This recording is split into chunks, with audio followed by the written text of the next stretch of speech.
그리스도께서 이 땅에 오시고 십자가와 부활이라고 하는 엄청난 사건을 이루셨습니다. 인류 최대의 사건은 1차, 2차 세계대전도 아니고 전기를 발명한 것도 아니고 예수님이라는 분이 하나님의 아들이시고 그분이 우리 모든 인류의 죄를 위해 죽으셔서 하나님으로부터 용서를 받아냈다는 겁니다. 그래서 예수님을 믿기만 하면 인생은 죽으면 그만도 아니고 죽어서 지옥의 불쏘시개가 되는 것도 아니고 하나님의 자녀가 되어서 영생 구원을 얻는 이 사건이야말로 가장 위대한 사건입니다. 그런데 모든 사람들이 이것을 깨닫고 예수님을 믿음으로 말미암아 구원의 복을 얻느냐? 그렇지 않습니다. 소수만이 이것을 믿고 감격하며 그 복을 누립니다. 그 소수의 사람들이 바로 저와 여러분들입니다. 그래서 예수님이 이 땅에 오시기 전까지는 이 세상이 모두 동토였어요. 얼어붙은 땅이었어요. 씨를 뿌려도 씨가 나지 않습니다. 물론 곡식을 뿌리거나 이 땅에서 심은 대로 거둔다고 내가 어떤 걸 노력하고 내가 또 어떤 걸 열심히 해서 뭔가를 만들어서 이런 걸 거두는 건 거두는 거지만 한평생을 살아보고 나면 예수님을 모르는 인생은 모두 헛되고 헛되며 헛되고 헛되니 모든 것이 헛되도다. 내가 그렇게 먹고 그렇게 악다구니하며 돈도 모았고 열심히 한평생 노력하며 살았는데 마지막 끝자락에 가면 내가 왜 살았나? 내가 무엇하며 살았나? 이 마음으로 공황장애 수준이 돼버리는 거예요. 그래서 대부분의 인생들이 우울증에 빠지는 거예요. 이렇게 아무것도 거둔 게 없는 거예요. 하지만 예수님이 오신 이후에 인생이 예수님 안에서 삶을 제대로 순종하며 원래 하나님께서 창조하셨던 삶의 모형대로 살면 그 사람이 작은 사람이든 그 사람이 못난 사람이든 간에 그의 삶을 통해서 모든 것들이 열매 맺는 그 새로운 시대가 열려버린 거예요. 이걸 비유적으로 설명하면 씨는 봄에 뿌려야 됩니다. 겨울에 땅이 다 얼어붙어 있고 눈에 쌓였을 때 아무리 좋은 곡식을 많이 뿌려도 나지 않습니다. 그래서 봄에 뿌려야 되는데 예수님이 오심으로 말미암아 이제는 봄의 시대가 열려버린 거예요. 그래서 뿌리기만 하면 되는 거예요. 예수님 안에서 믿음의 삶을 잘 사는 사람들의 특징이 뭐냐면 잘 뿌린다라는 거예요. 자문은 우리에게 말합니다. 흩어서 구제하여도 오히려 넉넉하게 더 모으게 된다. 이렇게 말하듯이 우리가 뿌리는 것, 우리가 이 세상에 새로운 봄의 시대가 열렸는데 무엇을 뿌리느냐? 이게 굉장히 중요한 거거든요. 그런데 사람들이 재테크하기 위해서 세상 사람과 똑같게 돈을 몇 배, 30배, 60배, 100배로 거두기 위해서 뿌립니다. 그런 건 뿌리는 거 아니에요, 여러분. 진짜 뿌려야 될 것이 뭐냐면 계속해서 성경이 강조하는 게 뭐냐면 의예요. 하나님의 공의예요. 정의예요. 오늘 11절을 보면 땅이 싹을 내며 동산이 거기 뿌린 것을 움돋게 함같이 주 여호와께서 의의 찬송을 열방 앞에 발생하게 하시리라. 의와 찬송을 이렇게 말합니다. 이걸 개역 개정 성경에서는 공의의 찬송 이렇게 이야기를 하고 있어요. 그러니까 반드시 의라고 하는 걸 뿌려야 돼요. 그냥 다른 걸 뿌리면 안 되고 의라고 하는 걸 뿌려야 돼요. 그걸 한평생 농사짓는 인생이 되는 거예요. 내 자신이 알곡으로 의의 열매가 되는 것. 그래서 내가 뿌린 것과 거두는 것이 나의 인격과 관계되지 않은 다른 것이 아니라 내가 영혼 없이 회사에 가서 열심히 그냥 목구멍이 포도청이니까 일할 수 있어요. 그리고 돈은 돈대로 받아올 수 있어요. 회사에 대해서 못마땅하고 온갖 욕을 하면서도 회사에 나갈 수 있어요. 그리고 돈 벌어서 내가 회사에 나가서 일하는 것 따로 거두는 것 따로 먹고 사는 것 따로 이렇게 살아갈 수 있어요. 그런데 하나님 안에서 거두는 건 내 인격과 따로 있지 않아요. 내가 뿌리는 대로 뿌린 것이 내 인격이고 뿌린 것이 나의 인생의 소망이고 뿌린 것과 거두는 것 그 열심과 그 모든 노력이 하나로 합쳐지는 것, 그걸 거두는 것, 그것이 의와 찬송을 열방 앞에 발생하게 하시리라. 그걸 뿌리고 그걸 거둔다라고 이야기를 하고 있는 겁니다. 오늘은 이제 그 의라고 하는 부분을 조금 생각을 해볼게요. 성경에서 의라고 하는 이 단어가 참 많이 나와요. 뭐 의의 나무, 뭐 공의, 계속 지금 61장에서도 계속 그게 나오고, 시온의 공의가 빛같이 열방이 네 공의를, 계속해서 공의라는 단어가 나오는데, 사랑하는 우리 성도님들, 우리의 믿음 생활에 있어서 중요한 건 영성이 개인의 영성으로 치우치면 굉장히 위험합니다. 복음은 개인이 믿어야 되지만 복음은 공적 영역에서 펼쳐져야 될 능력입니다. 나 믿어요. 뭐 내 안에 예수님이 계시지요. 이성적 동의로 내 속에 가지고 있고 삶은 전혀 하나님의 의의와 상관없이 삶을 산다? 무서운 일입니다. 그렇게 될 수가 없어요. 세상 사람들이 믿고 있는 모든 종교는 그게 돼요. 왜? 그건 가짜니까. 거기에는 생명이 없으니까. 하지만 우리의 믿음은 그게 가짜가 안 만들어져요. 진짜 믿음 생활을 하면 그 가짜가 안 돼요. 자, 왜냐하면 성경에서 계속해서 이제 공의, 정의, 의, 이 세 가지 형태로 나타나는데요. 실제로 히브리어를 보게 되면 그 공의라는 단어는 두 개의 단어밖에 없어요. 그 두 개의 단어를 어떤 때는 우리 한글 성경에서 그냥 의라고 번역도 하고, 어떨 때는 공의, 어떨 때는 정의, 이런 식으로 그냥 번역을 해요. 그 영어에서는 그냥 righteous, 이런 식으로 그 번역을 해요. 근데 한글 성경은 이게 자꾸 헷갈리는데, 이제 여러분에게 그 성경 원어에 있는 두 가지 의미의 의에 대해서만 설명을 할게요. 첫 번째는 체디카 아니면 체데크, 이렇게 약간 그 변형된 형태인데 어쨌든 간 체디카라고도 하고 체데크라고도 이렇게 되어져 있는 의라고 하는 단어가 나와요. 이 의는 한글 성경에서 보편적으로 공의 이렇게 번역을 해요. 그런데 이걸 또 다 할 수 없어요.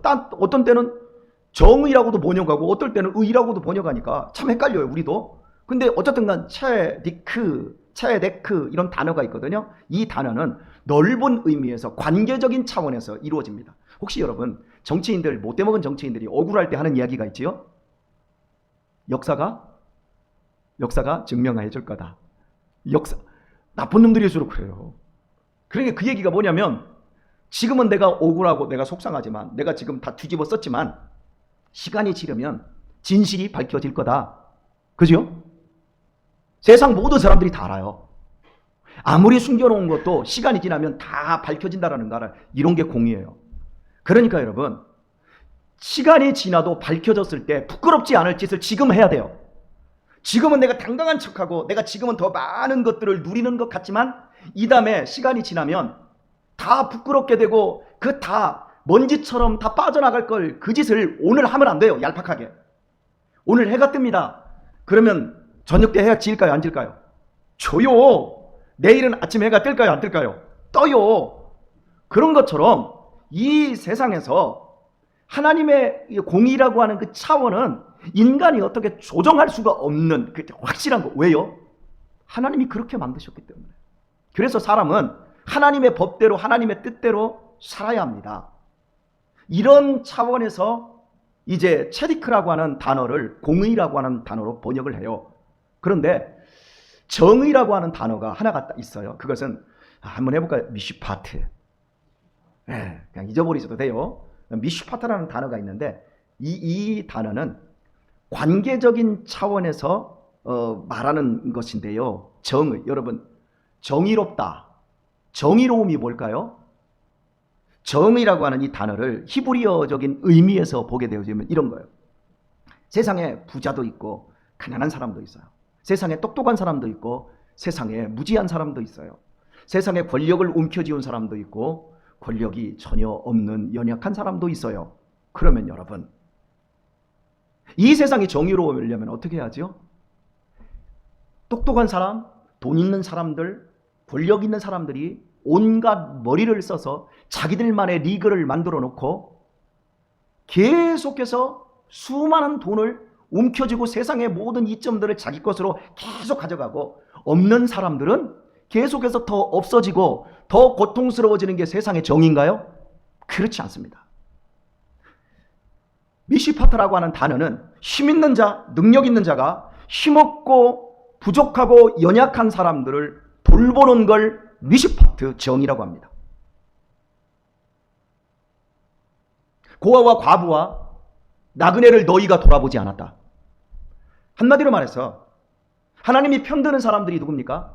고아와 과부와 가난한 사람들이에요. 그런 사람들에게 하나님은 눈이 가 있어요. 눈이 가 있는데 부자들은 눈이 어디로 가 있냐면 돈 버는 데 가 있어요. 그 사람들 것까지 사기쳐서 그 사람들 것까지 뺏어서 내 것으로 더 크게 만들려고 하는 것. 하나님이 다윗에게 나단 선지자를 보냈을 때 99마리의 양이 있는 사람이 있다. 그런데 저쪽은 한 마리 양밖에 없다. 내 집에 친구가 왔어. 그러면 당연히 99마리 중에서 한 마리를 잡아서 대접을 해야 되는데 옆집에 있는 힘없는 사람 걸 잡아다가 대접을 했어요. 하나님이 진노하세요. 그러니까 하나님의 정의라고 하는 건 우리가 나는 가난한 사람들 안 보면 편해요. 굿 네이버스 같은 데서 유튜브라든지 텔레비전에서 광고하는 거 보면 바싹 마른 아프리카 애들 막 다 죽어간 애들 나오죠. 그거 보면 여러분 마음이 어때요? 막 짠하고 막 속상해요.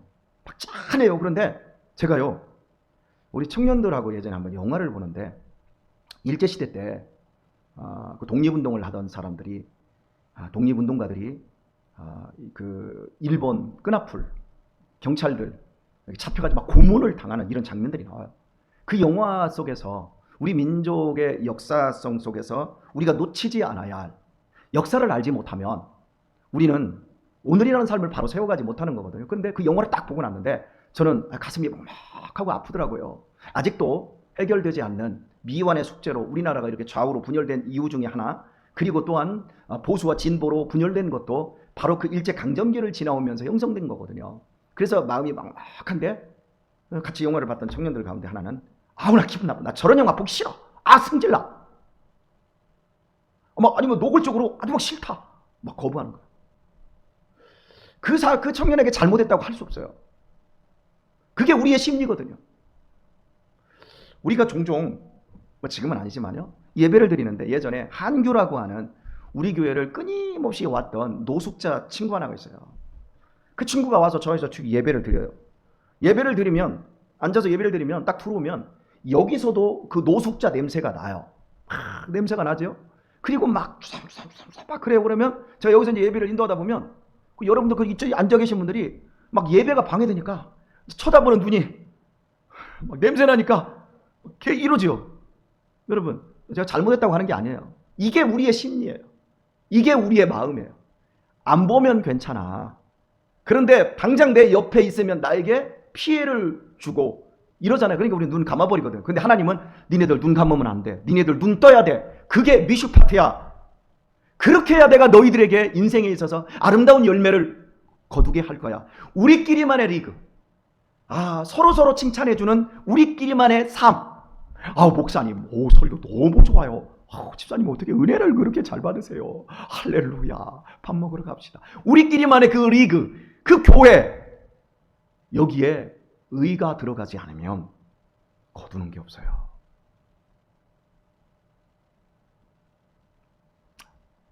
오늘 이것을 한번 여러분하고 풀어서 한번 설명을 한번 해보도록 하지요. 적용이라고 해야 될 것 같습니다. 오해는 하지 마십시오. 김영란법이 있습니다. 그죠? 어느 정도 이상의 향응이나 대접, 선물을 하면 안 된다. 참, 왜 이렇게 되었을까요? 있는 사람들이 내가 뭔가를 이루어내기 위해서 사람들에게 뇌물을 갖다 바치는 거예요. 밥 먹는 것으로도 선물하는 것으로도 다 뇌물이 돼버리는 거예요. 근데 사회가 건강하지 않다라는 증거예요. 하지만 여러분, 뇌물과 선물의 차이가 어디 있습니까? 선물은요, 중요한 거예요. 불의의 제물로 친구를 사귀라 그래요. 성경은. 선물은 사람의 마음을 부드럽게 한다 그래요. 그러니까 선물은 좋은 거예요. 선물은 주고 받아야 되는 거예요. 그런데 법으로 강제해서 그걸 없애는 이런 나라는 정말 삭막한 사회라고 할 수가 있어요. 제가 여러분에게 지난 시간 말씀드린 것 중에 하나가 뭐냐면, 우리 애들을 어린이집에도 보냈고 우리 하영이도 어린이집에 학교를 보냈잖아요. 그런데 저희는 학교 보낸 우리 하영이의 담임을 한 번을 학교를 안 갔어요. 학교에서 부모를 초청해서 이제 부모와 이렇게 상담하는 그런 때도 있었어요. 그러면 웬만하면 전화로 하지 안 가요. 왜냐면 학교 맡겼으면 선생님이 책임을 지라. 집에 있을 때는 우리가 책임을 지겠다. 그러나 학교에 있을 때는 선생님이 책임을 져라. 이거지요. 근데 안 갔는데 꼭 마지막 하영이가 종업씨가 하는 날에는 반드시 선물을 조그마한 걸 해가지고 보내요. 그럼 선생님이 나중에 전화를 해요. 졸업할 때도 마찬가지였고 단 한 사람도 우리 하영이가 졸업할 때까지 그냥 지나가 본 적은 없는 것 같아요. 물론 학원에 보냈을 때도 학원 선생님한테도 스승의 날 때리다 이런 걸 다 챙겼어요. 명절 때도 다 조그만 거라도 다 챙겨요. 왜냐하면 그게 사람이 살아가면서 뿌리는 것이고 그게 인간관계에 가장 중요한 거니까. 여러분들도 그거 이해하실 거예요. 그지요?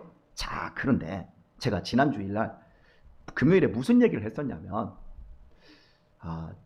명절이 되었을 때 우리 성도님들이 수시로 우리 성도님들 가운데 금요일에도 막 반찬에다가 막 주시고 뽕잎 묻혀서 가져다 주시고 주일에 밥을 이렇게 했을 때 막 찌개 같은 거 반찬 맛있는 거 있으면 우리 목사님 좋아하셔 하고 해가지고 이렇게 좀 담아서 남겨서 저한테 주고 어제도 한 보따리 줘서 이렇게 갈 때 제가 마음이 너무 행복해요. 여러분 받아서 행복하지만 저렇게 사랑으로 챙겨주는구나 이걸 좋아요. 때로는 그래요. 어떤 목사님은 제가 대화하다 보니까 아니 성도들이 찬밥 이렇게 남기면 막 찬밥 그냥 이렇게 해서 목사한테 땡겨서 일주일 내내 찬밥만 먹어 그랬어요. 근데 막 주지마 막 이렇게 성도들한테 소리 질렀다고 이렇게 하시는 목사님도 계신데 저는 찬밥이니 된장밥이니 상관없어요. 그냥 주시면 너무 성도가 준 거니까 너무너무 행복하게 제가 잘 먹어요. 큰 걸 요구하지 않아요. 어떤 분은 그래요. 목사님 집에 애들이 있는데 제가 피자 한번 쏘고 싶어요 하고서나 피자를 몇 판을 해가지고 우리 집에 이렇게 보내주실 때 이런 걸 보면 제 마음이 얼마나 좋은지요. 그러면서 성경은 이렇게 말해요. 이 소자에게 냉수 한 그릇이라도 대접한 거 그 상을 잃지 않는다. 뿌렸을 때 지금 봄이에요. 뿌렸을 때 모든 상을 잃지 않아요. 선지자에게 선지자의 이름으로 대접을 한다. 그러면 그 상을 잃지 않는다. 아무것도 땅에 떨어지고 없어지는 게 없어요. 다 상이에요. 그런데 말입니다. 제가 이렇게 대접을 잘하고 살아요. 불만이 없어요. 그런데 내가 우리 성도들을 보면 안타까운 분들이 계시다고 말씀드렸어요. 왜냐하면 1년 12달 가도 조그만 선물 하나 하지 않는 성도들이 있어요.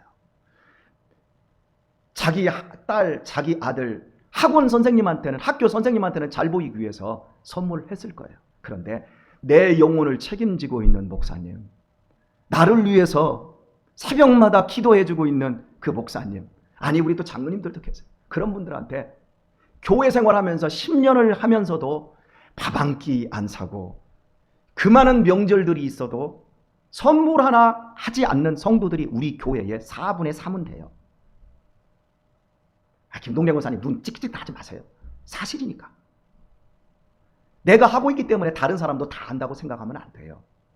아니 내가 받고 싶어서 그런 것도 아니고 돈이 모자라서도 그런 것도 아니고 우리 성도님들이 복 있는 삶이 뭔 줄을 모르는 거예요.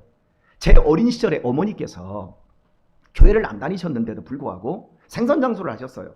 그러면 세면종이 같은 종이에다가 동태 몇 마리 두루 말아요. 말아가지고 새끼줄로 새끼가 아니라 집새끼 몇 개 꺼내가지고 쭉 묶은 다음에 나한테 딱 주어요. 그러면 가서 전도사님 갖다 드려라.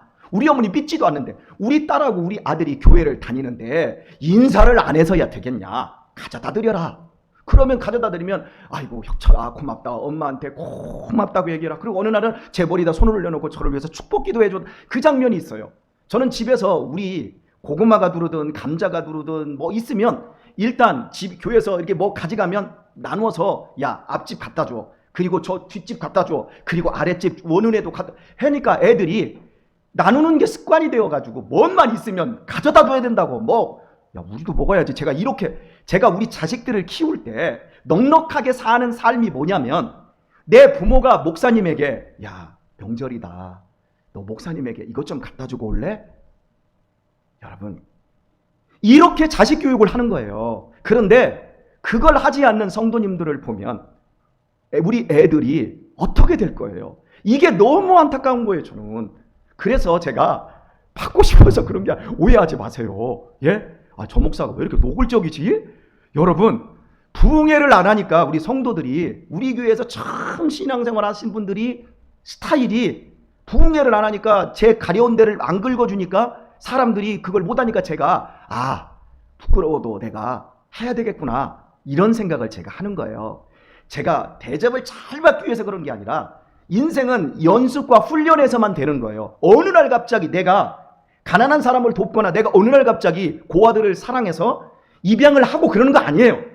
처음부터 쌓여서 그래야 큰 일도 감당할 수가 있는 거거든요. 자, 이제 오늘 말씀 내줄게요. 우리 교회에 거지들이 옵니다. 그런데 거지들을 우리 교회가 다 구제할 수는 없어요. 하지만 거지들에게 천국은 그 순간 줄 수 있어요. 예를 들어서 봅시다. 제가 인천에 있을 때 거지들이 하도 많이 찾아오니까 1,000원씩 주는 걸 원칙으로 해가지고요. 일주일에 해가지고 한 5만 원에서 한 7만 원 정도 1,000원짜리를 바꿔놔요. 그럼 거지가 계속 오면 제가 그걸 1,000원씩 줘요. 그러면 거지들이 돈 받으면서 고맙다고 하네요. 딱 받고 한 손에 받고 그냥 가요. 그런데 우리 교회에 오는 거지들은요, 제가 돈을 주면요, 딱 주면요 90도로 절을 하고요, 고맙습니다 하고 이러고 가요. 왜 그런 줄 아세요? 변장한 예수님이에요. 여러분에게 그렇게 가르쳤어요. 그런데 제가 그 거지들에게 그들을 다 구원할 수 없지만 그들에게 밥 한 끼는 제대로 줄 수 있지 않냐. 그래서 거지가 오면 최소 10,000원을 줘요. 거지들이 3주에 한 번 오는 거지가 하나가 있고 한 달에 한 번 오는 거지가 있어요. 그러면 한 달을 빼먹어요. 그러면 그 다음 달에 2만 원을 줘요. 그러면서 소급해서 주는 거예요. 성실하게 와요. 제가 이렇게 얘기해요. 대한민국에 이런 목사 있을까요? 여러분, 돈을 받는 입장에서 비굴하게 이렇게 받는 게 아니라 내가 진심으로 왜 다리는 왜 저러? 아파? 그랬더니 관절염이에요. 아프겠다. 힘들겠다. 밥은 먹었어? 아직이요? 그래, 그러면 가서 밥 먹어. 자, 3주 있다 와야 되는데 안 왔어요? 6주 돼서 왔어요? 그러면 제가 2만 원을 줍니다. 그러면서 지난달 거야. 그러면서 그 순간 이 거지가 어디 가서 이런 대접을 받아요. 그 순간만큼은 이 거지의 마음속에 찬송이 들어가는 거예요. 그 순간만큼은 이 마음속에 기쁨이 넘치는 거예요. 그리고 나서요, 제가 두 번째 선물을 줍니다. 또 와. 아프지 말고 또 와야 돼. 여러분, 거지가 왔으면 딱 주고 얼굴도 안 보고 가. 이게 사람이에요. 그러나 그리스도인은 최소한 체디크, 미슈파트, 하나님의 공의, 하나님의 정의. 제가 강자 아니지만 내가 그 정도는 충분히 할 수 있어요. 여러분들도 충분히 할 수 있어요. 근데 여전히 1,000원짜리 하나 교회 오실 때 그냥 오지 말란 말이에요.